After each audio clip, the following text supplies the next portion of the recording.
오늘 보실 하나님 말씀은 창세기 26장 23절에서 25절로 부흥을 가로막는 4가지 장애물이라는 제목으로 허락된 은혜의 말씀을 나누기를 소망합니다. 네, 사랑하는 성의 영가족 여러분, 우리는 사도행전을 통해서요, 이 원형적인 복음을 이론적으로 배웠습니다. 그리고 이제 그 이론적으로 알게 된 것을 다만 그냥 머리로만 아는 것이 아니라 이제 실제적으로 어떻게 한번 적용해 볼까를 생각하면서 성경적인 무엇을 조명하고 있습니까? 우리가 부흥을 조명하고 있어요. 우리가 숫자적인 부흥이 아니에요. 성경이 말하고 있는 부흥은요, 따라해 보세요. 성경이 말하는 부흥은 숫자적인 부흥이 아니다. 성경이 말하는 부흥은 하나님의 영광됨을 드러내는 것이다. 여러분, 그 시작이 어디에서 시작될까요? 여러분, 개개인이에요. 여러분, 개개인이 만약에 하나님의 영광을 드러내지 못하면요, 우리 은성교회는 성경적인 부흥을 드러낼 수 없다는 것입니다. 코로나 시기에 이제 우리가 탈코로나, 포스트 코로나를 준비하면서 그러한 도전이 일어나지 않는다면 아무런 역사도 일어나지 않고 변화도 일어나지 않는다는 것이에요. 그러기에 여러분, 분명히 저는 확신합니다. 우리 은성교회에 이러한 성령의 부흥이 일어날 줄 믿습니다. 우리 개인을 시작으로 우리의 가정과 교회가 하나님이 허락하시는 성경적인 부흥으로 하나님의 영광을 드러내는 존재, 예배자 되기를 간절히 축복합니다. 그렇게 되기를 간절히 소망하시죠? 우리가 그러면서 서로를 한번 축복해 보세요. 좌우를 보시면서 당신을 통해서 하나님의 영광이 드러날 줄 믿습니다. 축복합니다. 함께 합시다. 여러분, 함께 할 때 은혜가 있어요. 아멘. 네. 자, 우리는 그러면서 첫 시간에 이 마가복음 9장을 통해서 실패한 제자들을 보았어요.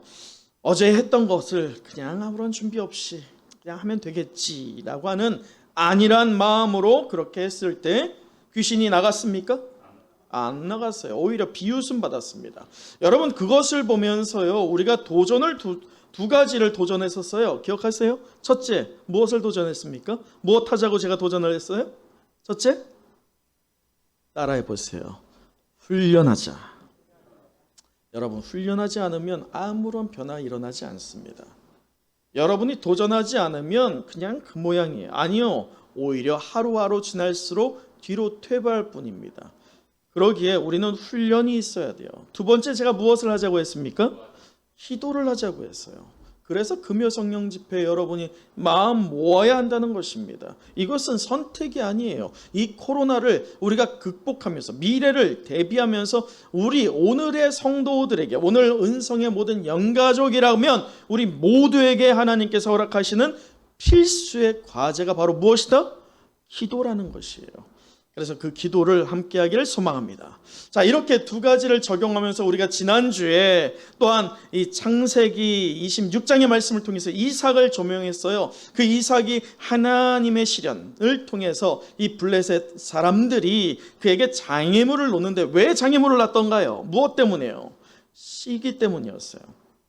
그런데 이러한 장애물 앞에서 이삭은요, 그 장애물 앞에서 고민하고 낙담하였지만 분명히 우리에게 도전을 주었어요. 이삭이 어떤 부분에 두 가지의 도전을 주었는데 그 첫째는요, 바로 이 하강 곡선을 이루고 있던 이삭이 어떤 곡선을 사모하게 됐습니까? 상승 곡선을 사모하게 되었어요. 그러면서 뒤를, 과거를 돌아보면서 무엇을 해야 할지에 대한 도전을 받습니다. 그 도전이 두 번째로 이어지는데 그 장애물을 어떻게 하게 됐어요? 제거하게 됐습니다. 여러분, 우리 앞에 장애물들이 분명히 무수히 많습니다. 우리 모든 공동체에게 동일한 것은 이 코로나 시기에 우리의 신앙의 문제가 장애일 수도 있지만 더욱이 우리 개개인에게 장애물들이 사방에 널려 있어요. 그럴 때 그것을 우리가 어떻게 이겨내겠습니까? 이겨낼 수 있는 것은 바로 하나님께서 허락하시는 믿음으로 인해서 그 하나님을 온전히 붙잡고 믿음으로 우리의 장애물을 걷어가는 저와 여러분 되길 간절히 축복합니다. 자, 우리 다시 한번 축복해 보시죠. 힘을 내어서요. 당신을 통해서 장애물이 걷어져 가기를 축복합니다. 여러분, 장애물은 걷어져 가야 돼요. 그럴 때 다시 한번 이렇게 축복해 보세요. 내가 옆에요, 옆에. 저에게 말고. 내가 당신에게 장애물을 걷어가는 동역자가 되겠습니다. 아멘. 우리 하나님께 영광의 박수 올립니다. 아멘. 여러분, 이렇게 우리가 장애물을 함께 걷어가야 되는 그 방향을 우리가 보면서요, 제가 한 가지 질문을 드릴게요. 이런 것을 통해서 토대로 여러분이 한 주를 분명히 살아오셨을 것인데, 제가 수요 예배 때 문제로 드렸지만 바로 이거예요. 우리에게 질문 하나. 잘 들으세요. 여러분에게 있는 장애물이 뭔가요? 여러분이 이 생명의 근원으로 나가게 하기를 방해하고 주저하게 하는 장애물이 뭔가요? 다시 말해, 여러분의 신앙이 상승 곡선을 타야 되는데 계속 하강 곡선에 머물게 하는 장애물이 있을 거예요. 조금 더 헌신하게끔, 조금 더 신앙을 진보를 이루게끔 하는데 장애물이 분명히 있을 거예요. 그게 과연 무엇일까요? 여러분 개개인마다 다 다를 거예요. 그런데 이 질문은요, 우리가 이 신앙을 고백하고 내 신앙이 참된 신앙으로 하나님께 인정받기 위해서 반드시 점검되어야 할 아주 중요한 질문입니다. 왜냐? 지피지기 백전백승. 이게 뭔 말이에요? 적을 알고 나를 알면 100번 싸웠을 때 몇 번 이긴다? 99번 이긴다? 어쩌다 한 번 진다? 아니에요. 100번 이긴다예요. 여러분, 나를 알아야 돼요. 나의 약점이 무엇이냐? 여러분, 이 입장을 잘 봐야 돼요. 오늘 이 로이드 존스 목사님은요, 이삭의 문제에 집중하지 않고 있어요. 그러니까 이삭의 이 주위의 문제에 대해서 집중하지 않고 있어요. 이삭은 우리가 보면 이래요. 이삭 주위에 얼마나 많은 대적들이 있습니까? 방해꾼들이 얼마나 많아요. 시기하면서 방해하는 사람들이 많잖아요. 그들이 과연 문제냐? 이것을 우리에게 질문을 던집니다. 정작 그들이 분명히 우리에게 문제가 될 수 있지만 정작 우리의 신앙이 진보를 이루지 못하게 하는, 우리가 샘의 근원으로 다가가지 못하게 하는 그 장애물은 정작 누구에게서 나와요? 내게서 나온다는 거예요. 그래서 그 장애물이 과연 무엇이냐를 여러분은 분명히 파악해야 돼요. 여러분의 영적인 게으름일 수도 있고, 또는 여러 가지 이유들이 될 수도 있어요. 바쁘다는 핑계가 될 수도 있어요. 또는 연세가 많아서, 또는 건강이 좋지 않아서, 여러 우리가 될 만한 이유들은 무수히 많습니다. 그러나 그것을 오늘 마틴 로이드 존스 목사님은 그것이 우리에게 있어서 영혼을 진보를 이루는 샘의 근원으로 다가가게끔 하는 그 길을 막아서는 장애물이다 라고 지적하고 있다는 겁니다. 자, 오늘 우리가 말씀을 한번 보기를 원해요. 오늘 본문의 말씀은 지난주 말씀에 이어지고 있습니다. 여러분, 지난주 말씀 기억하시죠? 우리가 대략적으로 잠깐 보면 이 더부살이로 살아가던 이삭이 하나님께서 그를 불러서 이 언약을 갱신하십니다. 언약을 재발견하게 하세요. 그래서 아브람, 자기의 아버지와 맺었던 언약이 그냥 남 일이 아니라 이제 누구의 일이라고 이삭이 인지하게 됩니까? 나와 하나님의 관계라고 인지하게 된 거예요. 여러분, 여기에 아주 중요한 영적 원리가 있습니다. 여러분, 우리가 신앙 공동체로 하나님 앞에 다 함께 자라가는 성숙한 성도요 교회 되길 간절히 축복합니다.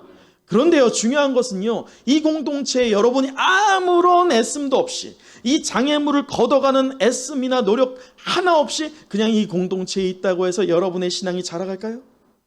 그렇지 않다는 거예요. 그건 별개의 문제예요. 우리가 착각할 수 있는 거예요. 이삭이 그랬어요.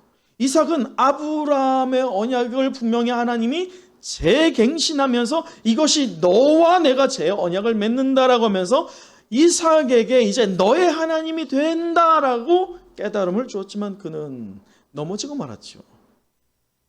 그러나 끝내 그의 대적들이 시기하여서 우물을 막았을 때에 비로소 그 시기의 과정을 통해서 이삭은 자기의 신앙을 소유하게 됩니다. 비로소 말이죠. 그 결과가 무엇이었어요? 우리 19절 한번 읽어볼까요? 지난주 말씀 19절이에요. 함께 읽어봅니다. 시작. 이삭의 종들이 골짜기를 파서 샘 근원을 얻었더니. 여러분, 샘 근원을 얻었어요. 얼마나 할렐루야 같은 일입니까? 막혔던 우물들이 터지고 샘의 근원을 얻게 됐다는 거예요. 그뿐입니까? 우리 22절도 한번 읽어볼까요? 22절 시작. 이삭이 거기서 옮겨 다른 우물을 팠더니 그들이 다투지 아니하였으므로 그 이름을 르호봇이라 하여 이르되 이제는 여호와께서 우리를 위하여 넓게 하셨으니 이 땅에서 우리가 번성하리로다 하였더라. 여러분, 우리가 지난주 점검하진 않았지만 사실 르호봇 전에 두 가지의 우물이 이미 있었어요. 그게 뭡니까? 에색과 신나예요. 근데 그것들을 팠는데 어떻게 됐어요? 빼앗겼어요. 대적들이 계속 뺏어갔다는 거예요. 그런데 세 번째 판 게 바로 뭐예요? 르호봇이에요. 그 르호봇을 팠을 때 대적들이 더 이상 뺏지 않았다는 거예요. 그러면서 뭐라고 고백해요? 우리를 위하여 넓게 하셨으니 이 땅에서 우리가 무엇하리라? 번성하리라. 할렐루야. 부흥 아니에요? 이게 바로 성경적인 부흥이다 우리가 말하지 않았어요? 지난주에. 자, 그러면 이제 고생 끝? 무엇 시작? 행복 시작이 되어야 될 것 같은데 오늘 말씀은 전혀 그렇지 않아요. 23절 한번 보겠어요? 제가 읽어봅니다. 이삭이 거기서부터 브엘세바로 올라갔더니 라고 합니다. 여러분, 거기가 어딜까요? 거기가 어디래? 거기가 어디예요? 그랄이 아니에요. 거기는 르호봇이에요. 왜냐하면 마지막 우물을 팠고 거기에서 공격이 없었고 평안이 있었고 그래서 우리가 이 땅에서 무엇하리라? 번성하리라 라고 했단 말이에요. 근데 이상하지 않아요? 23절에 거기로부터 지금 어디로 가고 있습니까? 브엘세바로 가고 있어요. 왜 가고 있을까요? 그 땅이라고 한다면, 거기라고 한다면 이 르호봇이라고 하는 우물이 있는 곁이어야 되는데 그 르호봇을 버립니다. 이 땅에서 번성하리라 라고 했는데 그 땅을 버리고 지금 브엘세바로 이동하고 있는 이삭이라는 거예요. 왜 그럴까요? 여기에는요, 오늘 우리 코로나 상황과 비등합니다. 분명히요, 뭔가 성취를 거둔 것 같았어요. 이제 이 고비를 넘긴 것 같았어요. 그런데 대적 사탄은 물러갔다가 어떻게 온다고 합니까? 군대로 온다고 신약 성경에 말하죠. 군대로 지금 오는 거예요. 다시 말해서 분명히 쳐들어오지 않는다라고 안도하면서 안심하였던 이삭인데, 그래서 르호봇에서 이제는 번성하리라라고 하였는데 결과적으로 누가 쳐들어와요? 블레셋이 또 들어오는 거예요. 오히려 더 강하게, 더 핍박으로 강력하게 몰아붙이는 거예요. 결국 이것을 토대로 보면 이삭이 자원하는 마음으로 브엘세바로 간 것입니까? 아니면 그의 대적 이 블레셋 사람들을 통해서 브엘세바로 쫓겨난 것입니까? 쫓겨나고 있어요. 얼마나 비참합니까? 여러분, 마찬가지예요. 여러분, 분명히 우리가 이 성경적인 부흥을 찾아보자고 하면서 반등 효과, 지금의 이 전환점을, 변곡점을 한번 그려보자고, 하강곡선을 더 이상 그리지 말고 이젠 상승곡선을 그려보자고 우리가 이 부흥을 회복하기를 소망하면서 말씀을 보고 있잖아요. 저만 그렇습니까? 아니죠? 그런데요, 분명히 우리가 대비하고 있어야 될 것은요, 사탄은 군대로 다시 한번 우리에게 몰아닥칠 거예요. 제가 분명히 말했죠. 첫 번째 시간에 말하는 게 뭐냐, 우리가 부흥을 사모하면서 뭔가 헌신하고 열심하고 마음을 합하여 하나가 되려고 할 때 그때 어려움이 찾아와요. 사탄은 시험을 주거든요. 그러면 틀림없이 뭐가 맞다는 거예요? 제가 말했는데 기억하세요? 틀림없이 우리가 하고 있는 게 맞는 거예요. 누구 입장에서? 하나님 입장에서. 사탄은 괜히 방해하지 않아요. 여러분, 우리가 자멸하고 있다라고 한다면 사탄은요, 나서지도 않습니다. 가만 냅둬도 어떻게 되니까? 무너지니까. 여러분, 우리가 지금 이 하강 곡선을 이루고 있을 때 어떤 노력도 하지 않고 제자들처럼 그냥 하던 식으로 하지 뭐라고 하면 사탄은요 어떤 역량도 드러내지 않아요. 자멸하고 있는 중이니까. 그런데 우리가 이 변곡점을 그려보자고 하면서 하강 곡선을 상승 곡선으로 한번 바꿔보자, 반등 효과를 한번 우리가 모색해보자 라고 그렇게 해답을 찾아갈수록 어떤 공격이 더 드세질까요? 사탄의 공격은 드세진다는 거예요. 여러분, 그러면서 오늘 이 마틴 로이드 존스 목사님께서는 부흥이라는 책에서요, 정작 이 부흥이 무엇이냐를 말해주면 참 좋잖아요. 명확하게. 저도 지금 이 성경적인 부흥이 여러분 이거니까 우리 한번 이거 해봅시다 라고 딱 답을 제시하면 좋잖아요. 근데 그렇지 않고 있어요. 성경적인 부흥에 대해서 점차 알려주면서도요, 무엇을 더 우리에게 주목시키게 하냐면, 그렇다면 우리에게 막아서고 있는 장애물이 과연 뭘까를 찾게끔 하고 있어요. 왜냐? 우리가 부흥이라는 것을 알고 분명히 달려가는데 정작 우리 안에 약점 또는 모기가 있어요. 사탄이 우리에게 걸고 넘어갈 수 있을 만한 그런 장애물을 그게 뭔지를 인지하지 않게 되면 결국 부흥을 사모하다가도 어떻게 된다는 거예요? 꺾어진다는 거예요. 그러기에 부흥을 사모하기 이전에 이 부흥으로 가기까지 우리 앞을 가로막는 장애물들이 무엇인지를 먼저 말하고 있다는 것이죠. 자, 그러면서 오늘 그 네 가지에 대해서 말씀을 합니다. 오늘 말씀의 제목을 함께 읽어보도록 할까요? 말씀의 제목 함께 읽어봅니다. 시작. 부흥을 가로막는 네 가지 장애물. 몇 가지요? 네 가지 장애물. 우리 PPT를 보면서 하나씩 점검해 보도록 하죠. 자, 첫째라고 하면 우리 함께 읽어보도록 합니다. 자, 첫째. 아니죠. 저를 첫째 하지 말고 첫째 하면 말을 하라는 거예요. 이렇게 센스가. 다시 한번. 첫째. 불신이에요. 불신.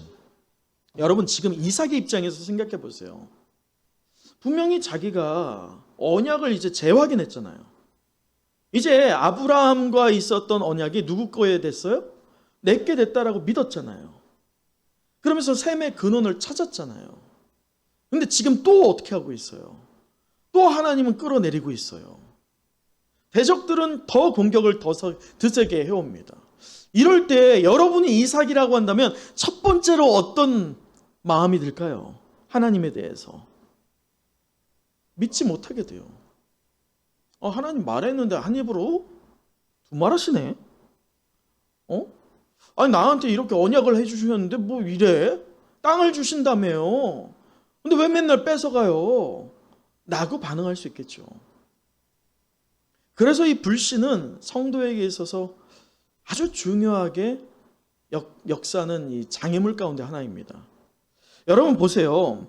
이 그 첫 번째로 말하는 불신에 대해서 말할 때 먼저는 우리가 교회의 역사를 잠깐 들여다보길 바랍니다. 교회의 생명력을 이루는 것 중에 두 가지가 있어요. 교회가 교회답게 하는 것에 두 가지가 있습니다. 그 두 가지 중에 첫째가 뭐냐면 저를 한번 따라해 보시겠어요? 역사하시고 간섭하시고 주권적으로 나를 인도하시는 살아계신 하나님에 대한 진리. 이걸 짧게 말하면 하나님이 살아계시다 라고 하는 그 진리를 내가 믿느냐 안 믿느냐예요. 여러분, 역사적으로 기독교의 역사가 흘러오는 동안 모든 부흥의 현장의 가장 기본에는 살아계신 하나님이 주권적으로 임하셨습니다. 하나님께서 인도해 가셨어요. 사람들이 운동해서 일어난 게 아니에요. 여러분, 우리가 오해하면 하는데요, 제가 이 말씀을 통해서 우리가 성경적인 부흥을 회복해보자 라고 할 때 우리가 무엇을 해서 회복해보자 이게 아닙니다. 하나님이 분명히 우리를 끌고 가실 것인데 그 하나님에 대한 무엇을 회복하는 게 먼저라는 거예요? 믿음이에요. 믿음. 하나님은 분명히 우리를 끌고 가실 줄 믿습니다. 어제나 오늘 내일 분명히 끌고 가세요. 그러나 그 손을 누가 놔요? 내가 놓지. 하나님은 절대로 놓지 않으십니다. 문제는 이러한 살아계신 하나님에 대한 믿음이 식어지다 못해 어떻게 되는 거예요? 안 믿어지는 거예요.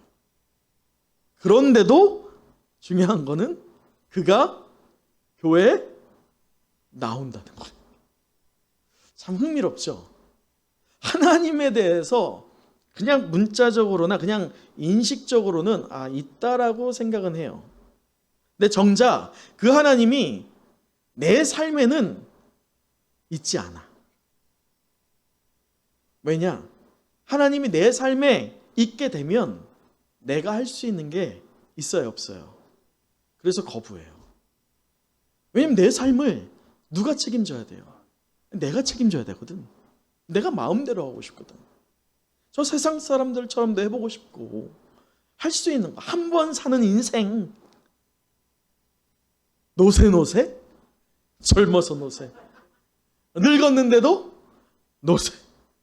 제가 말하는 이 노세는 육적인 노세가 아니라 영적인 노세예요. 젊었을 때는 그렇다 쳐도 이제 연세가 들어서는 육신이 공고하다고 해서 우리의 영이 놉니다. 1보 전진해야 되는데 2보 후퇴하고 있어요. 그 시작점에 무엇이 있다는 거예요? 불신이 있다는 거예요. 하나님에 대한 불신.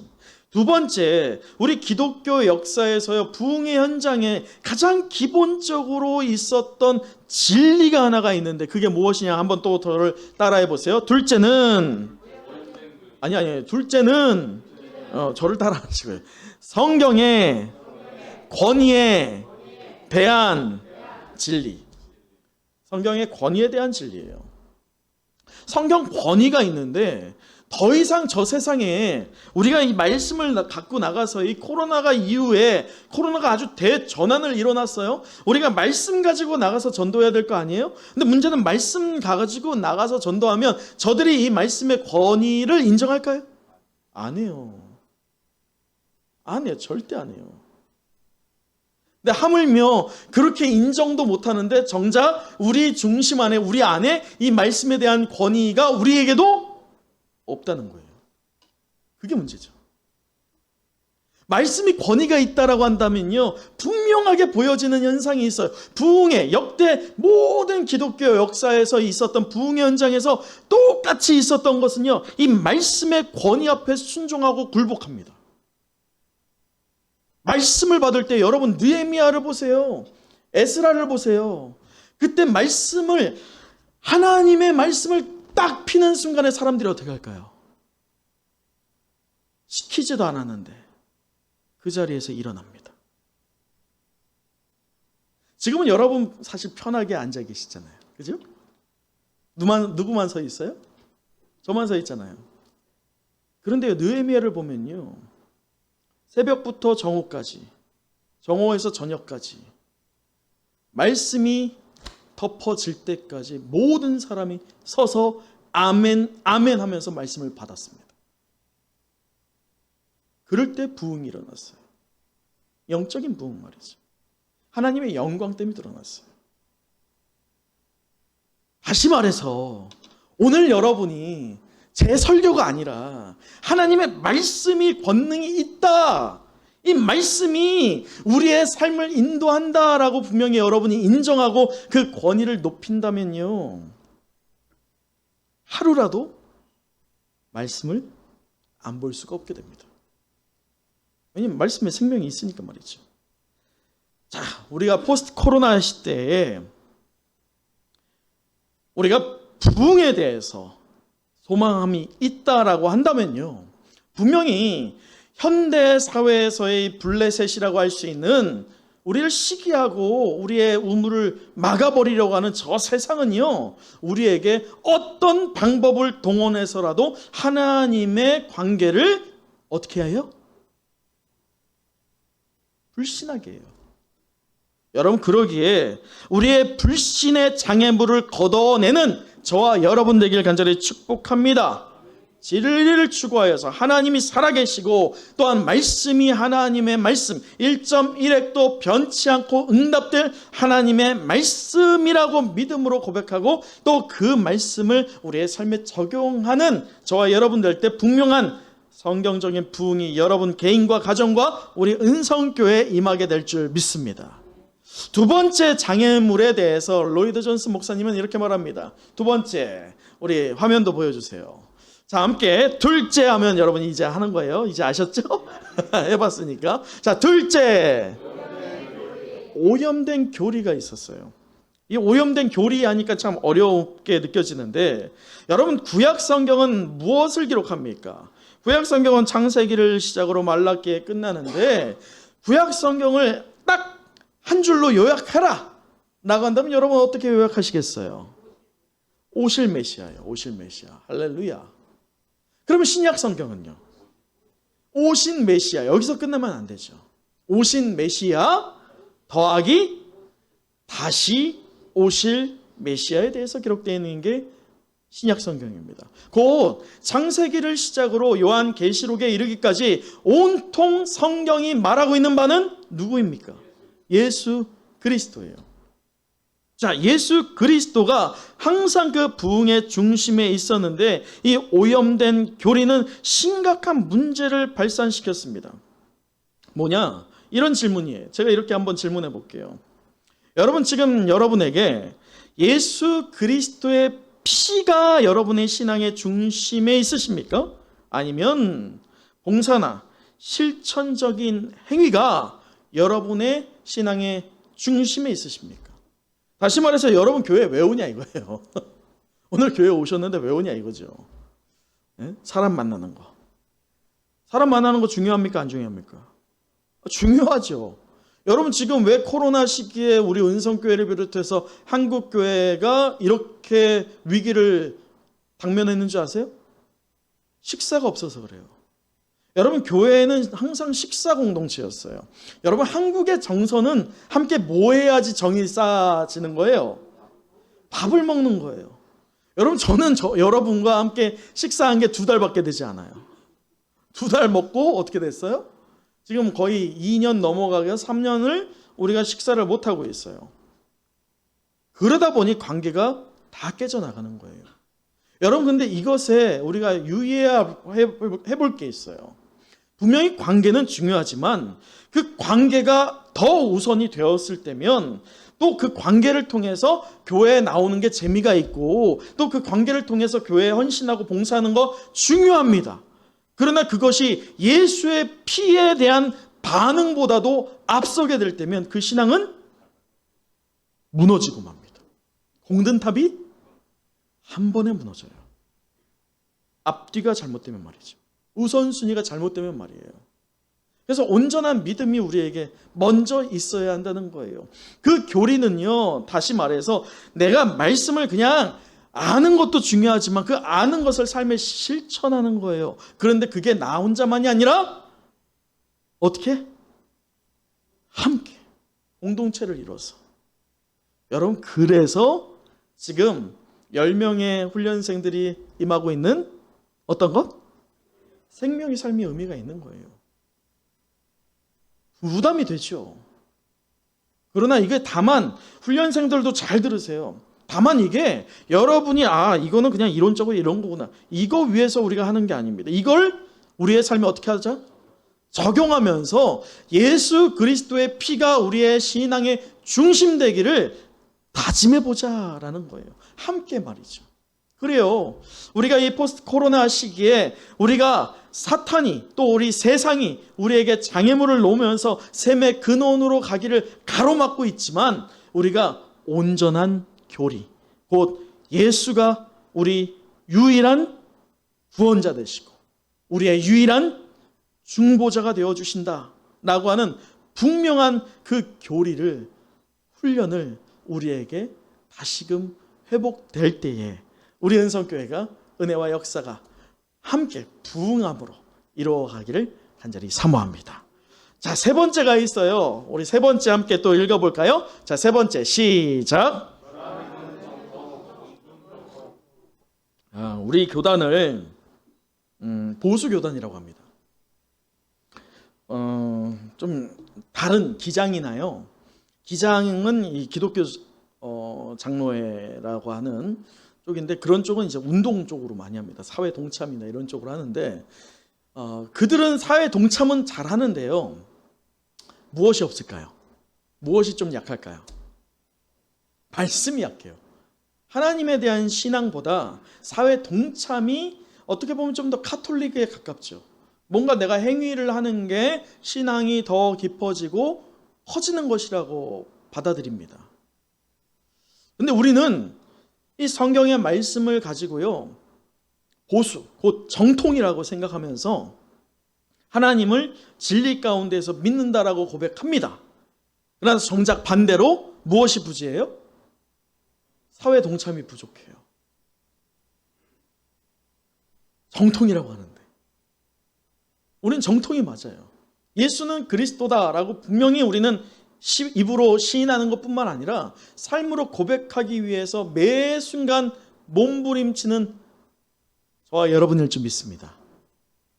그런데 문제는 오늘 로이드 존스 목사님 역시나 청교도에서, 다시 말해 영국의 청교도 정통에 속해 있어요. 근데 그분이 보고 있는 게 뭐냐면 이 정통이라는 그 교파들이나 그 신앙들이 결함이 있더라는 거예요. 그러면서 이어서 무엇으로 간다는 거예요? 죽어가고 있다는 거예요.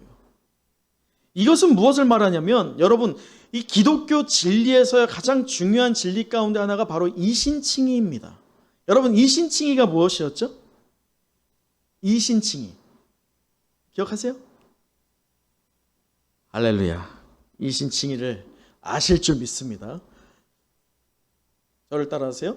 이신칭의는 믿음으로 말미암아 구원을 얻는다 라는 것이다.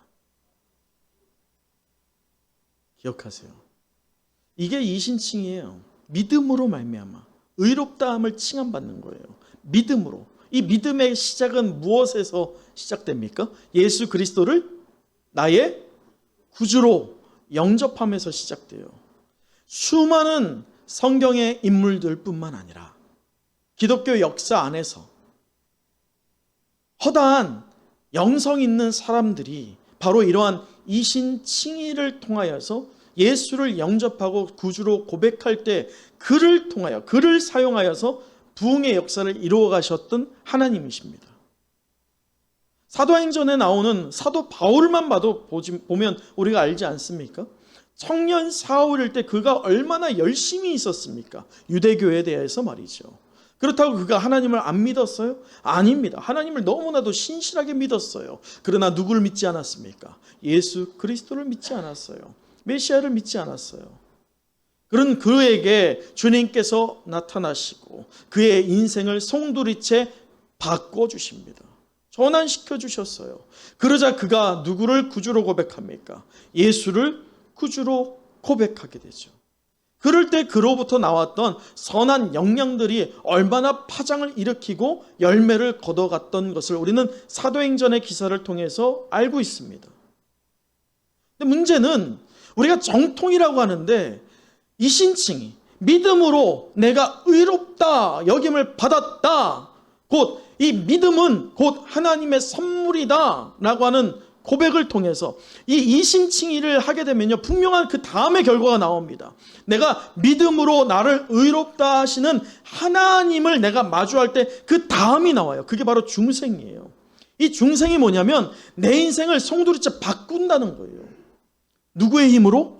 하나님의 힘으로, 예수 그리스도의 피로 말미암아, 그 피의 권능을 믿음으로 말미암아 내 인생을 바꿔버린다라는 것입니다. 근데 문제는 왜 결함이 있고 왜 죽어갑니까? 우리에게 무엇이 없다는 거예요. 이신칭에 대해서는 알고 있지만 실제 우리의 삶의 이신칭이가 부재하고 중생이 없다는 거예요. 그러니 저 세상이 우리를 볼 때 그 어떤 종교 집단들을 보다도 맹신도에 불과하고 그 어떤 종교성을 가진 자들보다도 험악하기 그지없는 것이 우리의 오늘의 기독교가 아니겠냐 이것입니다. 이것이 과연 누구의 잘못이겠냐는 거예요. 로이드 존스 목사님은 이 죽음으로 가고 있는 정통에 대해서요, 생명력이 꺼져간다라고 말합니다. 여러분 스스로의 신앙의 거울에 스스로를 비춰보세요. 내 영성이, 나의 신앙이 불타오르고 있느냐, 꺼져가고 있느냐. 로이드 존스 목사님의 시대는요, 70년 이전입니다. 여러분, 그 옛날에 이러한 상황이 있었어요. 하강곡선이 있었어요. 그런데 상승곡선으로 변화되었죠. 그러나 지금 다시 유럽을 보자면 어떻게 되어 있어요? 또 하강곡선입니다. 여러분, 신앙은요, 이 기독교의 역사는 순환고리가 있어요. 지금 우리가 이 하강곡선에 있다 할 때 마냥 하강곡선에 있겠거니 라고 하면서 아무런 삶의 증거를 드러내지 않고 입으로만 내가 정통이요, 내가 보수 교단이요 라고 하고 있다라고 한다면 그 어느 교단보다, 어느 종교보다 꼴불견일 수 없다는 거예요. 그러기에 죽어가는 것이고 결함이 있다는 것이죠. 사랑하는 은성의 영가족 여러분, 그러므로 우리가 이 코로나 시기에 이제 탈코로나를 앞두면서 그 준비하면서요, 우리의 신앙을 다시 한번 세워가기를 소망합니다. 내 인생의 주역이 내가 아니라 우리 주님이시고 그 주님을 내가 믿음으로 말미암아 의롭게 되었다라고 하는 그 이신칭의와 또한 중생이 우리에게서 나올 때 그 장애물이 완전히 거쳐지고 하나님이 원하시는 부흥이 우리에게 도래하게 될 줄 믿습니다. 자, 우리 마지막이에요. 우리 마지막을 함께 읽어보도록 하죠. 자, 마지막 함께 읽습니다. 시작. 다시 한번 시작. 여러분, 우리 기억하세요? 바로 이전 게 뭐예요? 세 번째 게. 바로 이전 거. 결함 있는 정통, 그리고 죽은 정통이에요. 이것이요, 그냥 순서대로가 아니라 사실 네 번째, 영적 무력증의 바로 연쇄작용입니다.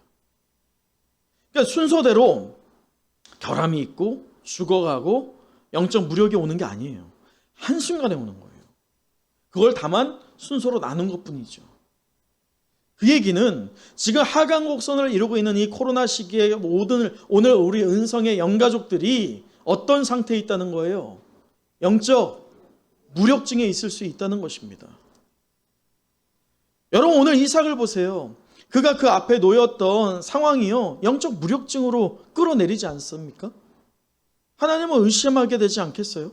부정하게 되지 않겠어요? 여러분, 우리가 분주한 삶을 살다 보니 말씀을 들었는데, 우리가 말씀을 들을 때요, 감격이 있을 때가 있습니다. 여러분, 조심스럽게 질문하는데, 제가 증거하는 말씀을 듣고 여러분에게 마음의 감동이 있기를 간절히 소망합니다. 아멘.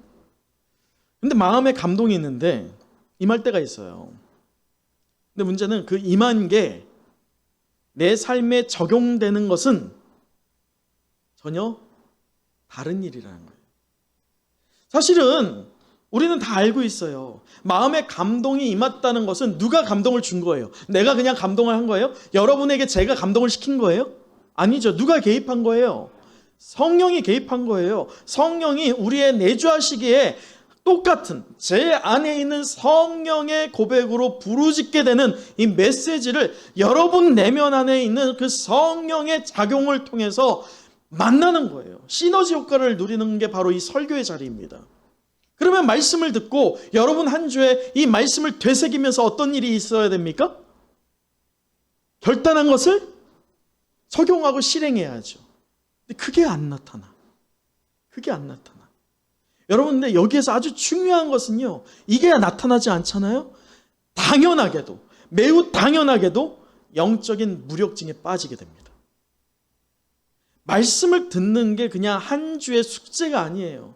한 주의 시작에 말씀을 듣고 그냥 한 주 내 멋대로 살면 그냥 마음이 좀 후련하고 그나마 좀 내가 한 것 같으니까 라고 하는 위안이 아니라는 거예요. 여러분, 제가 오늘 말씀을 준비하면서 주중에 영상 하나를 보았는데 뭐였더라? 알쓴신잡이라고 하는 게 있어요. 그건 중요하지 않고 거기에 타이틀이 뭐였냐면 바로 이거였어요. 종교를 완전히 부정할 수 없는 이유를 가지고요.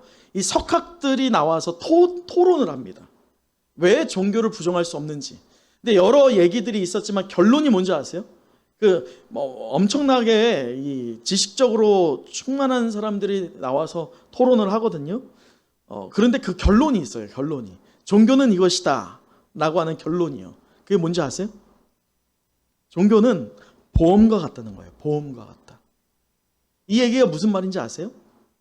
보험이 뭡니까? 보험을 우리가 늘 기대합니까? 아니죠. 보험을 우리가 들어놓는 것이고 나는 내 원대로 내가 뜻대로 살다가 혹여나 내가 예측하지 못한 어떤 어려움을 해결하는 것에 도움받고자 무엇을 드는 거예요? 보험을 드는 거잖아요. 종교가 그렇다는 거예요.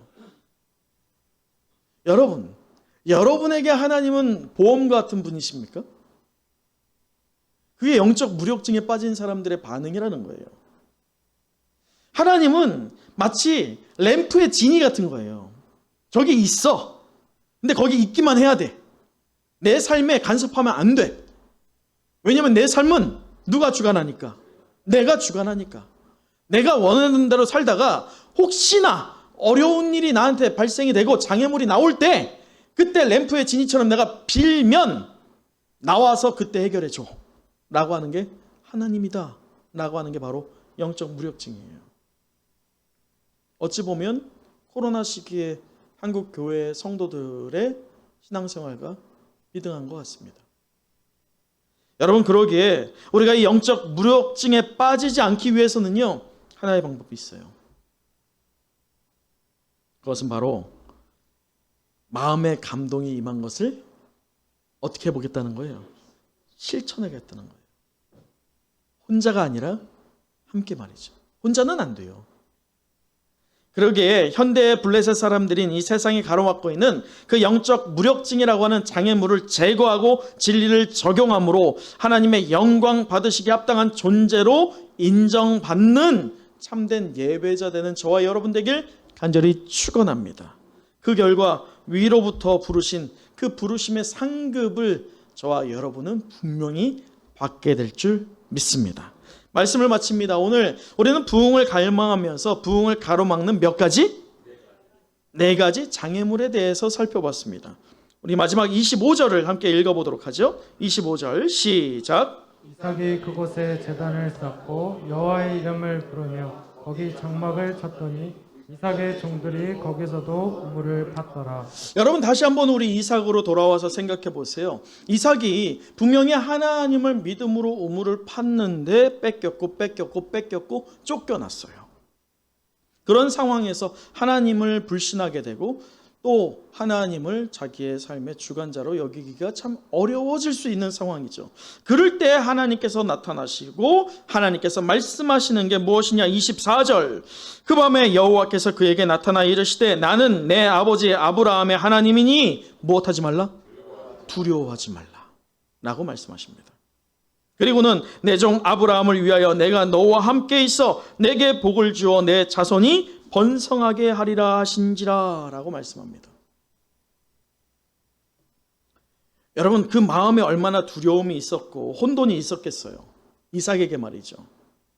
그런 이삭에게 하나님께서 나타나셔서 다시 한번 언약을 재확인시켜 주시며 두려워하지 말라라고 말씀하시며 그를 독려하십니다. 그 직후에 이삭이 보인 행동이 바로 25절이에요. 25절 그곳이 어디예요? 그곳 브엘세바예요.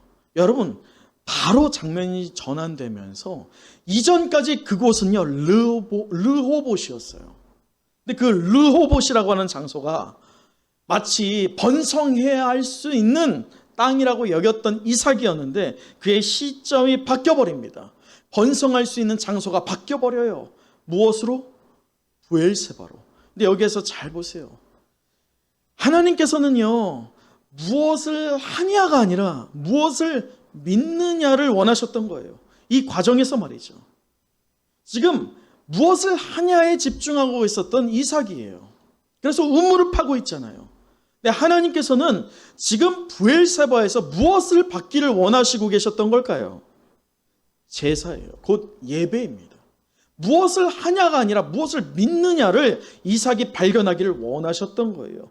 궁극적으로 눈에 보이는 우물이 아니라 그의 인생에 정말로 찾아야 할 그 우물을 하나님께서 보게 하신 것이지요.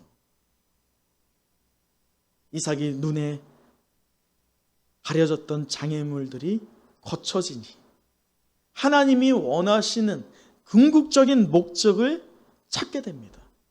그의 인생에서의 우물 말이죠. 다만 하루를 살기 위해 필요한 우물이 아니라 그의 영이 하나님 안에 속했고 그를 통하여서 하나님의 백성들이 이루어질 수 있는 비전을 꿈꾸게 하는 그 우물을 이삭이 발견하게 됩니다. 그래서 지금 이삭이 하는 행위는 하나님께 제사를 드리는 거예요. 하나님께 예배를 드리는 겁니다. 그 직후에 또 뭘 하고 있습니까? 마지막 절에 보면 또 우물을 팝니다. 여러분, 이전에 우물을 팠고요. 지금 제사 이후에 우물을 또 파고 있어요. 그러나 분명한 건 제사 이전에 우물을 파던 행위와 제사 이후에 우물을 파던 행위는 분명히 다릅니다. 다시 말해 우리가 이 포스트 코로나를 준비하면서 우리가 샘의 근원 곧 부흥을 사모하면서 우리가 정말 우리의 신앙의 근본 곧 하나님을 향한 믿음과 예수 그리스도를 향한 신앙의 고백이 온전히 회복되었을 때에 그 이전과 이후가 달라진다는 것입니다. 그런 편에서 보면 이 코로나가 다만 실현만은 아닐 수 있다는 거예요. 어떻게 보느냐의 관점의 차이일 수 있죠. 여러분, 이제 우리 차례예요. 이삭이 했던 그 차례가 우리에게 도래했습니다. 우리가 이제 우리 중심적이고 세상 중심적이던 그 눈을 하나님에게로 돌리기를 원합니다. 그래서 하나님 중심적이고 예수 그리스도가 중심되는 축복의 인생, 참된 예배자 되는 저와 여러분 될 때 우리의 장애물들이 온전히 걷어지고 진정 하나님께서 허락하여 주시는 우리의 영의 축복, 그 샘의 근원, 부흥이 우리에게 허락될 줄 믿습니다. 기도하겠습니다.